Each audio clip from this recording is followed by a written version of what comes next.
Salut à tous, ça y est, je suis de retour. J'ai fini enfin mon Anovrimo, j'ai écrit ma première histoire. J'ai écrit plus de 51 000 mots. Et je suis devant cette caméra pour vous faire l'update lecture du mois d'octobre et de novembre 2015.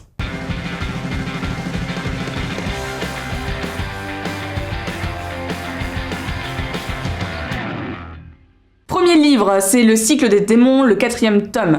Le cycle des démons, ça fait partie de ces sagas que j'adore, des suites que je veux lire absolument en Day One, comme Harry Potter à l'époque, ou comme Le Nom du Vent, que je vous recommande vraiment, il faut le lire, c'est génial.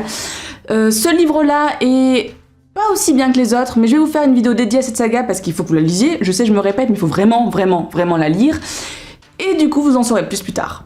Et le deuxième livre que j'ai lu, c'est IGH de Pierre Ballard. Je l'ai lu grâce à Sophie de la chaîne Sophie M, qui le recommande, qui en avait parlé en tout cas à l'époque, parce qu'une adaptation cinéma va sortir avec Tom Hiddleston, plutôt bon acteur, donc ça peut être quand même pas mal du tout, en avril 2016, et maintenant que j'ai lu le livre, eh bien je pense que le voir au cinéma, ça peut être vraiment bien. En gros, toute l'action se situe dans une barre d'immeubles, donc un grand immeuble immense avec tout ce qu'il faut pour vivre en autarcie là-dedans. Il y a par exemple des piscines, il y a des magasins, il y a des parcs, enfin bref, c'est vraiment... c'est gigantesque, c'est énorme. Toutes les personnes qui y vivent ont un revenu assez aisé, c'est plutôt la classe haute, ou la moyenne haute en tout cas, de la société qui y vit, parce que ça coûte assez cher pour avoir un appartement là-bas.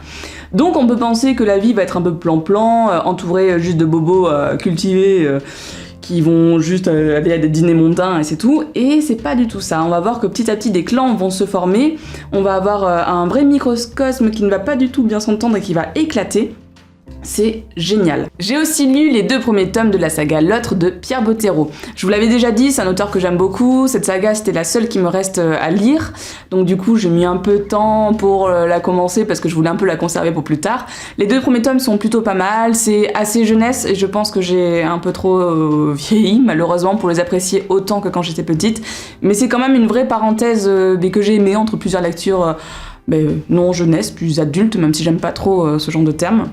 J'ai gardé le 3e tome pour plus tard, quand j'aurai encore besoin d'avoir une petite parenthèse avec cet auteur un peu doudou pour moi. Et apparemment, en plus, c'est le meilleur des 3, donc j'ai hâte de le lire, mais en même temps, j'ai pas envie de le lire tout de suite. C'est un peu bizarre. J'ai aussi lu Seeker de Jack McDougall. Just do it! Un livre où finalement je me suis forcée à le finir. Je pense que j'aurais dû arrêter un peu plus tôt de m'acharner sur ce livre parce que je n'ai pas accroché. Il n'est pas mauvais, il a d'ailleurs eu le prix Nebula. Donc il n'est pas mauvais, il y a plein de bonnes choses dedans. Et il y a d'ailleurs une chose que moi j'ai beaucoup apprécié, c'est que le personnage féminin, ou d'ailleurs le personnage principal de ce livre, est une fille. Elle est pilote d'un vaisseau, elle voyage dans la galaxie, elle fait plein de choses. Et d'ailleurs, son sexe, en quelque sorte, n'a pas vraiment d'importance. Ça aurait pu très bien être un homme, que l'histoire n'aurait pas changé. Et ça, j'apprécie énormément. Je vous encourage à aller voir la vidéo de Nathalie sur leur personnage féminin préféré. Leur numéro 1 va vous faire penser à ce que je viens de dire, mais en mieux expliqué. Alors, allez voir. Autre livre lu ce mois, c'est Écrivez un roman en 30 jours de Chris Batty. Ouais, bon, on va le savoir que t'as écrit un roman, hein. Oui, alors j'avoue, j'ai écrit un roman, j'ai lu des livres qui parlent de ce roman, j'ai fait des vlogs sur ce roman, mais c'est pas grave parce que moi je suis fière de moi, donc j'en parle. D'ailleurs, ce livre, si vous aussi vous avez envie de vous mettre ou de vous remettre à l'écriture, je vous encourage à le lire. Il est plein de conseils qui ne sont pas du tout des conseils condescendants et ça fait du bien. C'est plus des bonnes pratiques, on va dire, ou du bon sens. Bloquez-vous du temps, prévenez vos proches que vous allez être moins disponible, ce genre de choses. Et ça motive vraiment à écrire un premier jet. Et comme je le dis, comme je l'avais dit, je le répète, ce premier jet devrait être écrit pour faire un vrai roman parce que moi, par exemple, je l'ai relu et il manque des mots sur certaines phrases, donc du coup c'est pas très compréhensible, mais c'est pas grave, je suis fière de moi quand même.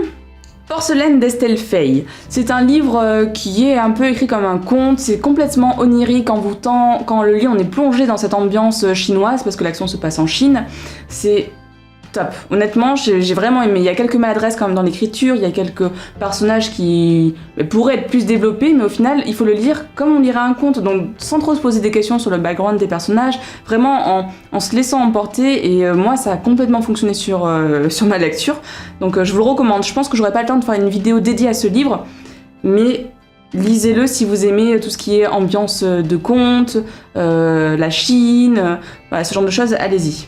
Je vous en parle pas trop ici en détail parce qu'on en a déjà parlé avec Timothée dans Geeking, une autre émission sur laquelle on apparaît très régulièrement depuis de nombreuses années.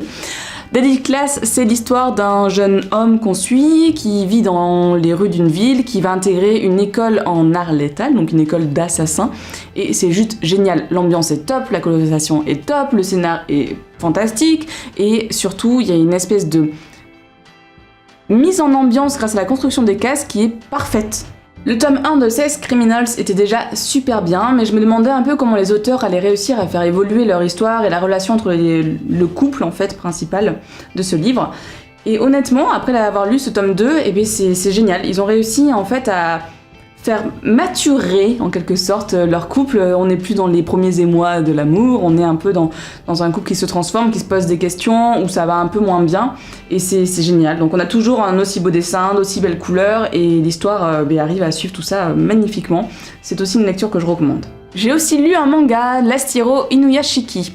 J'en ai parlé dans un épisode de Geeking, je veux mettre un petit lien comme d'habitude, n'hésitez pas à aller voir pour avoir plus d'informations sur cette histoire qui est absolument géniale. C'est du manga SF, donc la science-fiction. Hiroya Oku, l'auteur de ce manga, c'est lui aussi qui a dessiné et qui a écrit l'histoire de Gantz, que vous connaissez peut-être. Là, ici, dans cette histoire en particulier, on suit un vieil homme, un vieillard, qui est usé par la vie. Il a une femme, il vit avec sa femme et ses enfants, et pourtant, on sent qu'il est seul et qu'il...